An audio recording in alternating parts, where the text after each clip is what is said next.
स्वागत है आपका डेली चैनल में। मैं हूं पास्टर सुजीत कुमार उके। Let's dive to the word of God. लय व्यवस्था 27 अध्याय उसका 28 पद। परंतु अपनी सारी वस्तु में से जो कुछ कोई यहोवा के लिए अर्पण करे, चाहे मनुष्य हो, चाहे पशु, चाहे उसकी निज भूमि का खेत हो, ऐसी कोई अर्पण की वस्तु न तो बेची जाए और न छुड़ाई जाए।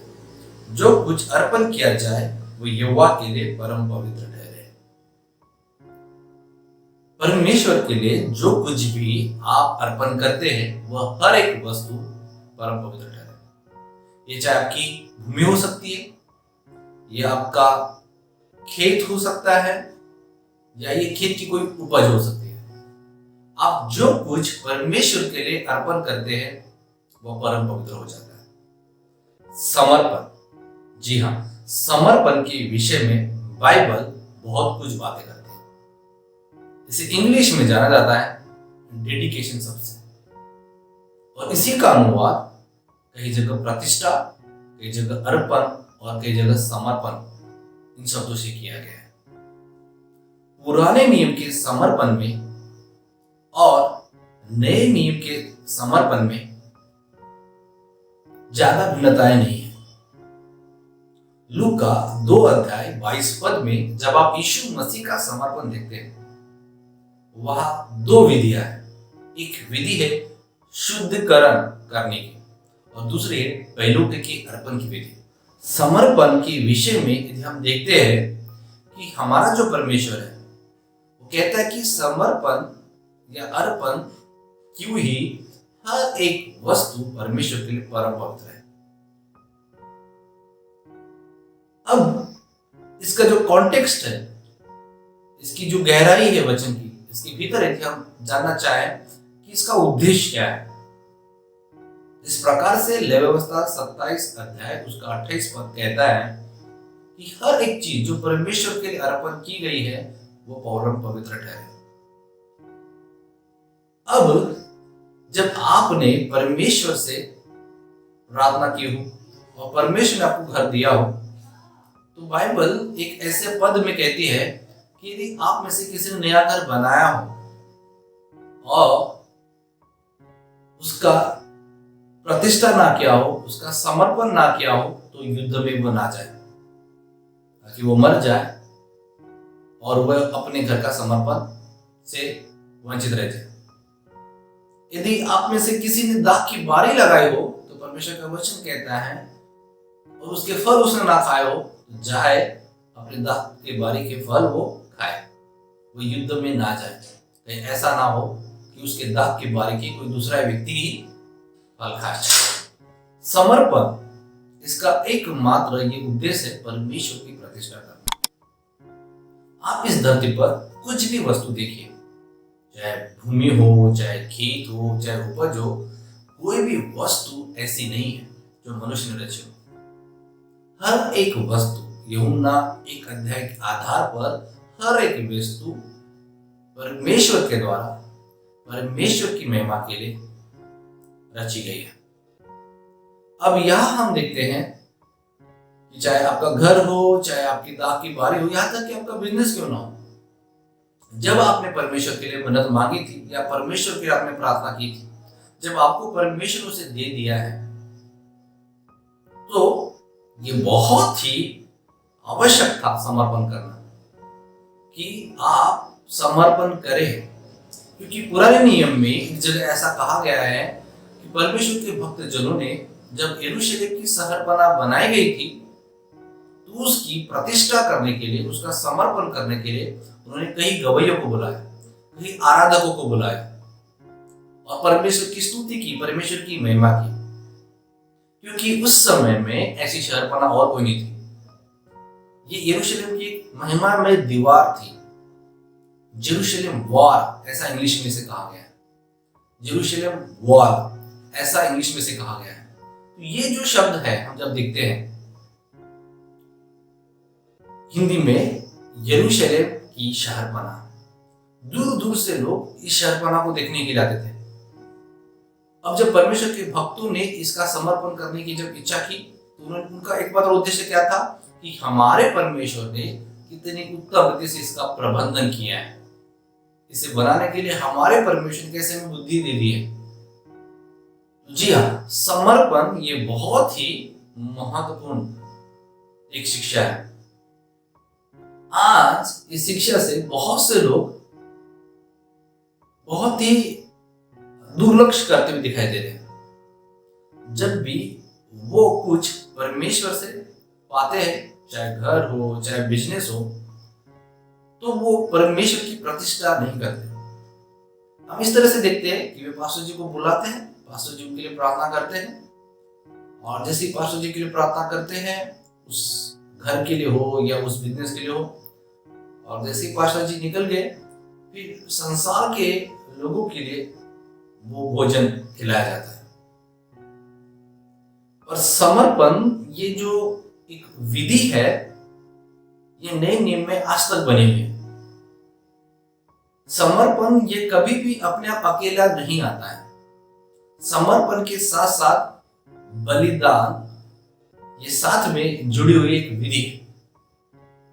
अब जब कभी भी देखें कि सुलेमान ने जब मंदिर का समर्पण किया, जब उसके लिए प्रार्थना उसने की, तो उसने केवल परमेश्वर का धन्यवाद ही नहीं किया, उसने क्या किया, उसने बलिदान चढ़ाया।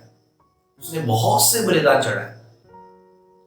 मंदिर का जब समर्पण किया जा रहा था, तो सुलेमान ने परमेश्वर को धन्यवाद दिया। उसने कहा कि मेरे पिताजी की इच्छा थी कि आपके लिए बहुत बनाए, लेकिन परमेश्वर तू कितना विश्वास योग्य है कि तू अपने दासों से किए वायदों को पूरा करता है।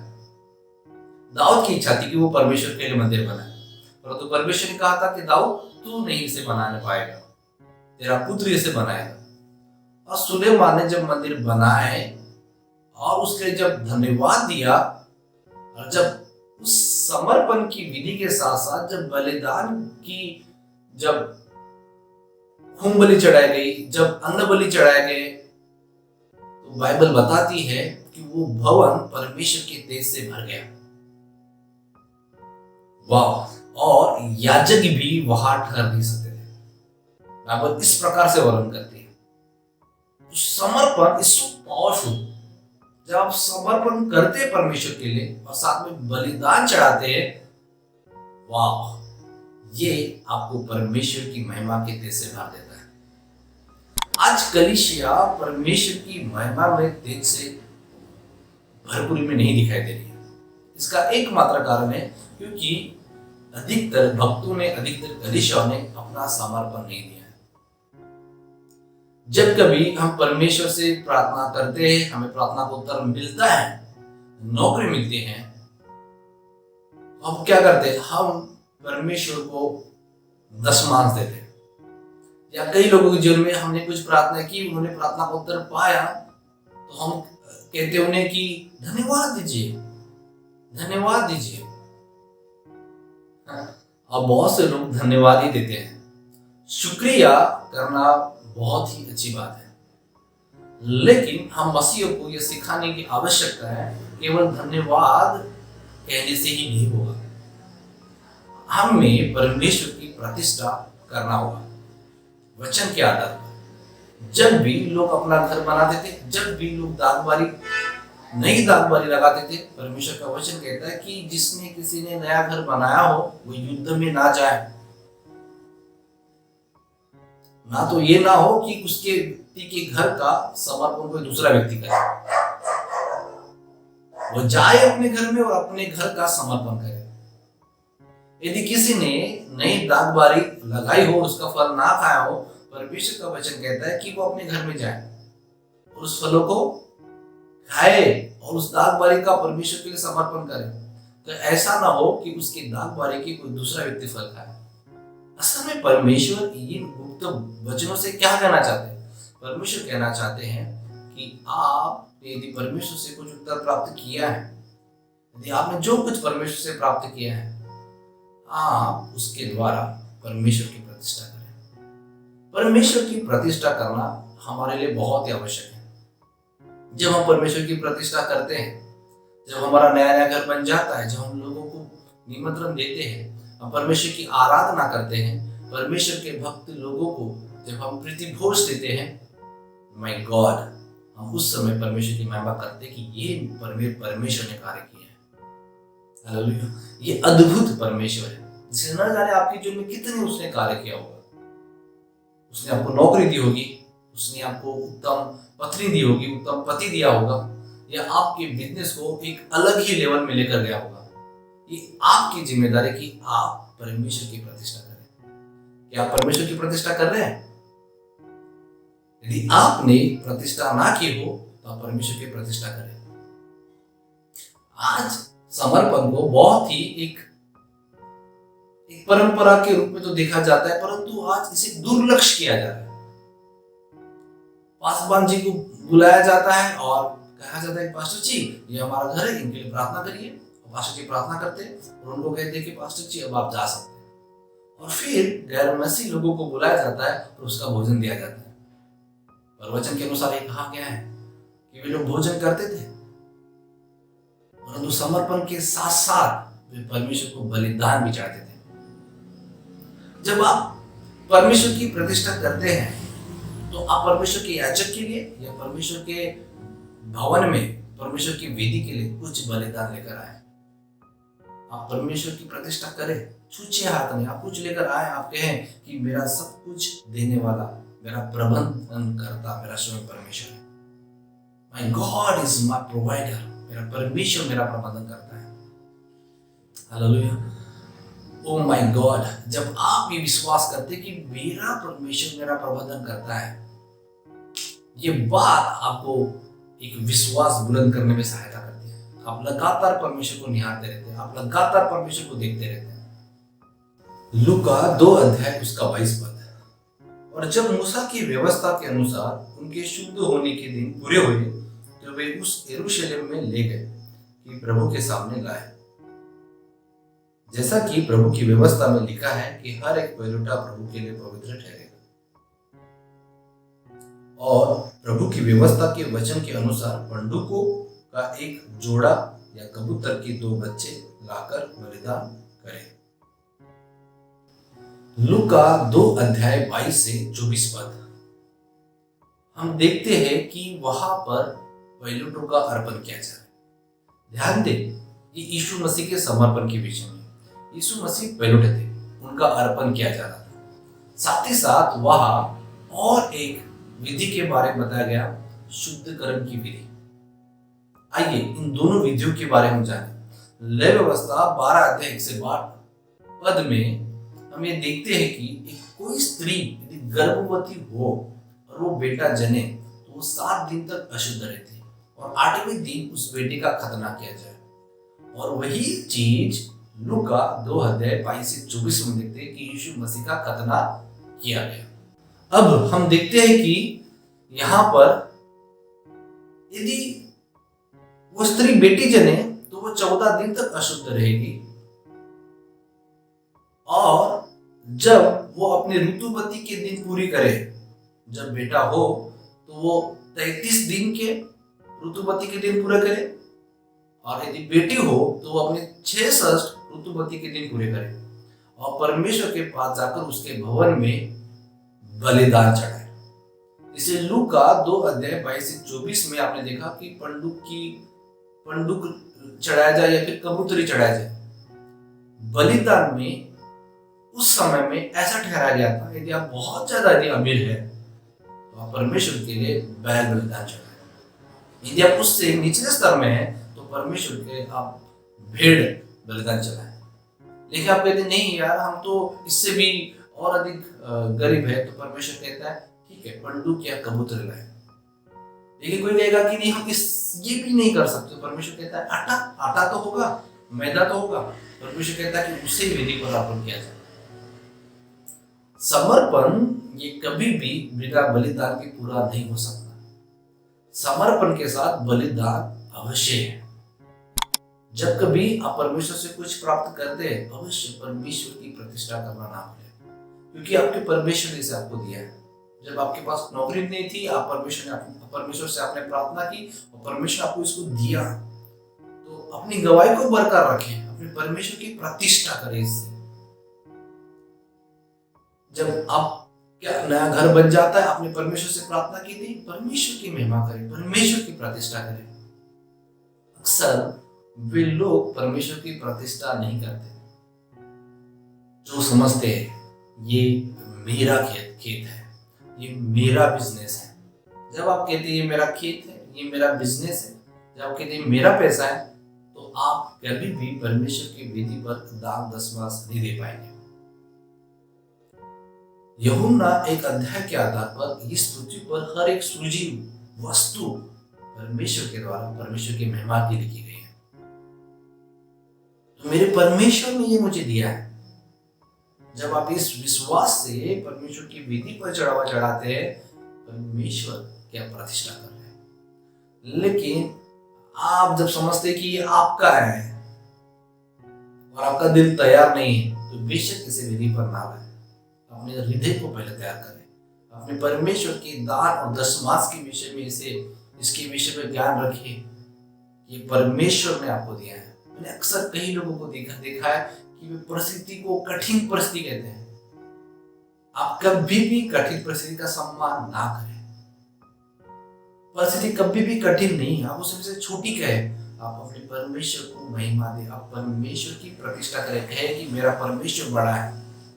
जब आप समर्पण करते, जब आप परमेश्वर की प्रतिष्ठा करते, आप परमेश्वर को ऊंचा उठाते, आप परमेश्वर की तरफ आपका लक्ष्य होता है, आप परमेश्वर के लिए बलिदान करने के लिए तैयार होते हैं। बलिदान, इसे इंग्लिश में सैक्रिफाइस सबसे जाना गया है।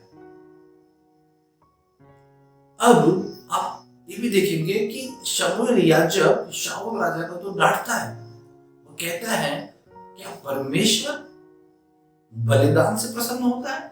क्या वो आज्ञाकारिता से प्रसन्न नहीं होता? अब आपको समझना होगा कि परमेश्वर के लिए बलिदान से बढ़कर क्या है? आज्ञाकारिता। परमेश्वर की आज्ञाकारिता है कि समर्पण करना। परमेश्वर क्या करता है कि वेदी पर बलिदान चढ़ाना। हालेलुया। तो परमेश्वर के वचनों को समझे, इसे गहरे से समझे, आप इसे जाने कि यीशु मसीह के समर्पण करने में दो विधियां थी। एक थी शुद्धकरण की विधि और एक थी पहलौठा के अर्पण करने की विधि। पहलौठा का अर्पण, इसके विषय में लय व्यवस्था 13 अध्याय 2 और उसके 12 पद में कहा गया। चाहे ये भेड़ का पहला जगा हुआ बच्चा क्यों ना हो, चाहे ये आपके बारी का पहला फल क्यों ना हो,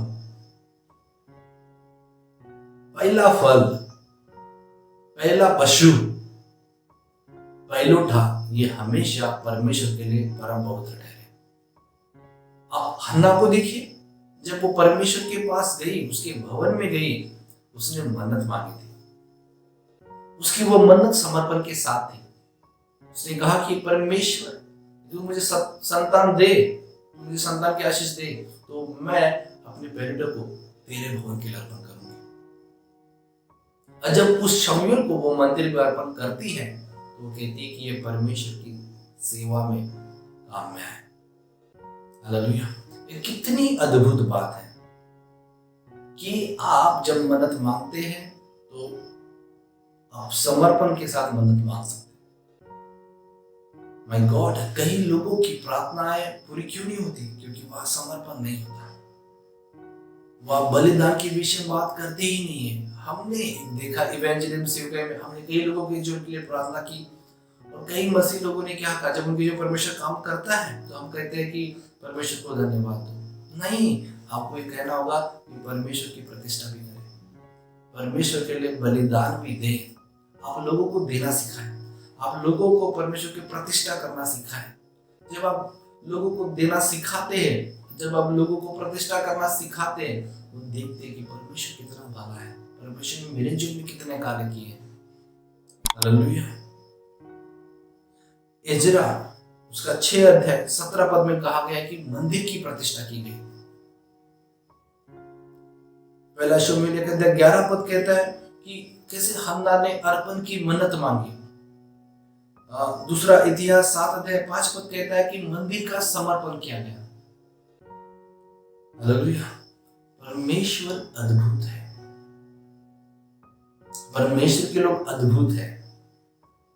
जब भी उनके पास कोई चीज आती है, कोई भी खुशखबरी आती है, कोई भी चीज परमेश्वर के लिए प्रबंधन करता है, वो परमेश्वर की प्रतिष्ठा करना नहीं भूलते। परमेश्वर की प्रतिष्ठा करना कभी नहीं भूलते। हालेलुया। हमें परमेश्वर के समर्पण और प्रतिष्ठा के इस गहरे विषय को समझना बहुत जरूरी है। न जाने आज कितने मसीह ऐसे हो गए, शायद से यदि वो रविवार की कलीसिया में नहीं आते होंगे।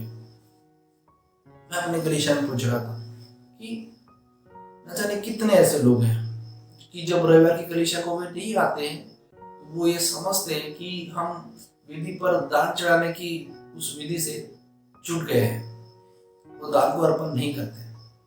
और मैं अपने कलीसिया में सवाल पूछ रहा था कि परमेश्वर ने क्यों दान ठहराया है? Why is offering? परमेश्वर ने दान क्यों ठहराया है? दशमांश क्यों ठहराया है?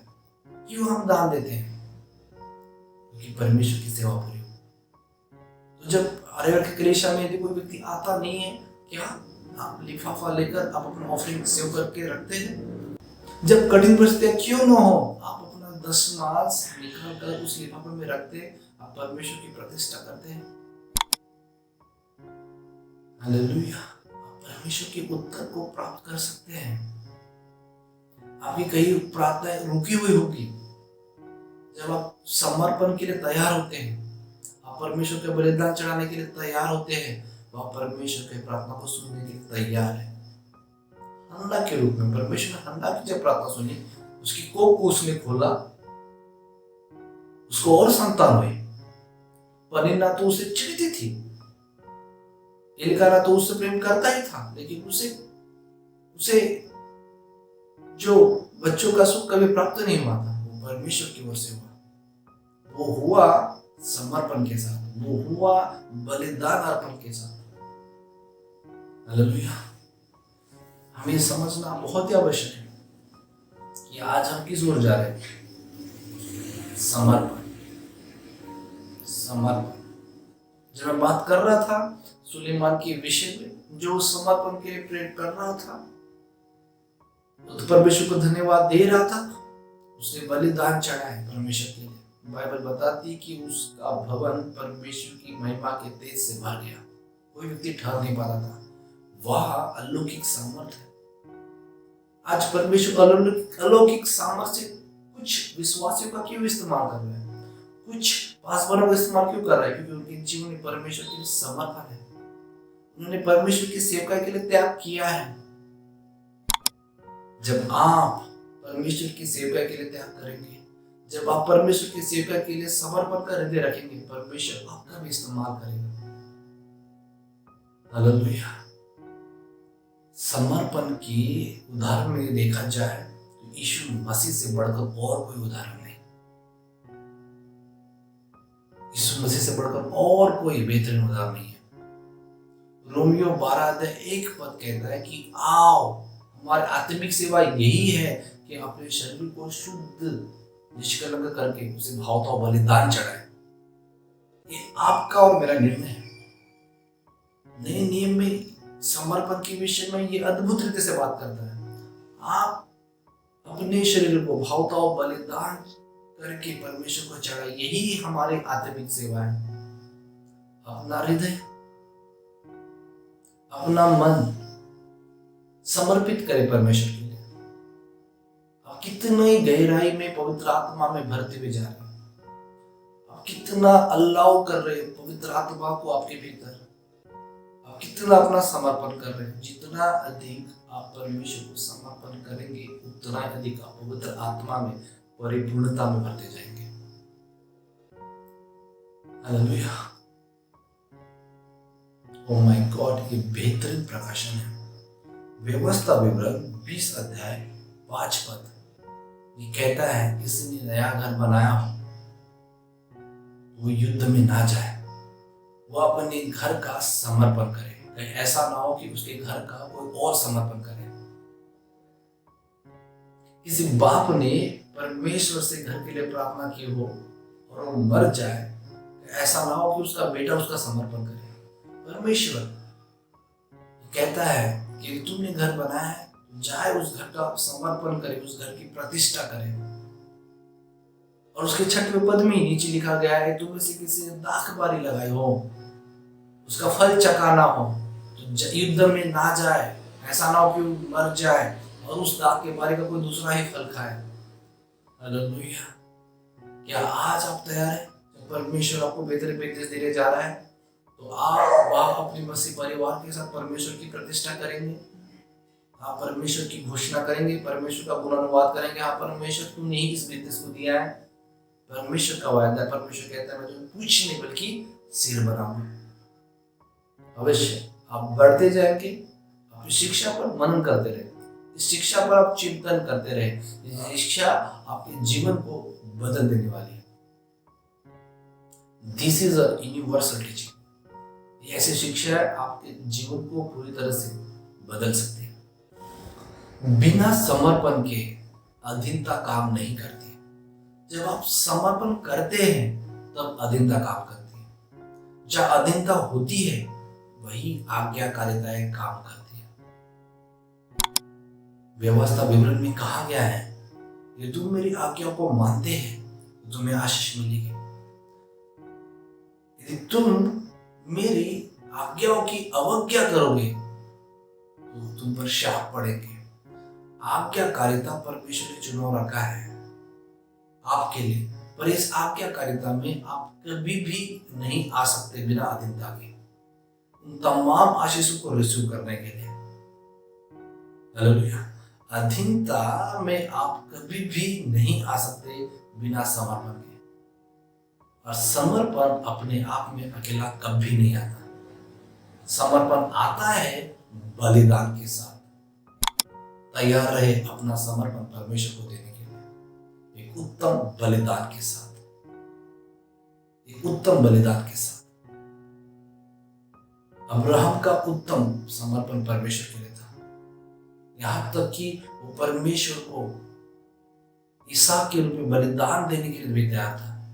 यह अद्भुत है, अद्भुत है। हम अब्राहम से सीख सकते हैं कि कैसे परमेश्वर को अद्भुत समर्पण दे। हम पौलुस से सीख सकते हैं कि कैसे अद्भुत परमेश्वर की सेवा के समर्पण दे। पर इससे अधिक हमारे पास एक बेहतरीन आदर्श है समर्पण के लिए, स्वयं यीशु मसीह। यीशु मसीह ने स्वयं अपने आप को आपके मेरे लिए क्रूस पर दिया। बेहतरीन समर्पण की सेवा है। आशा करता हूं कि परमेश्वर आपको इस संदेश के द्वारा आशीषित करे। God bless you.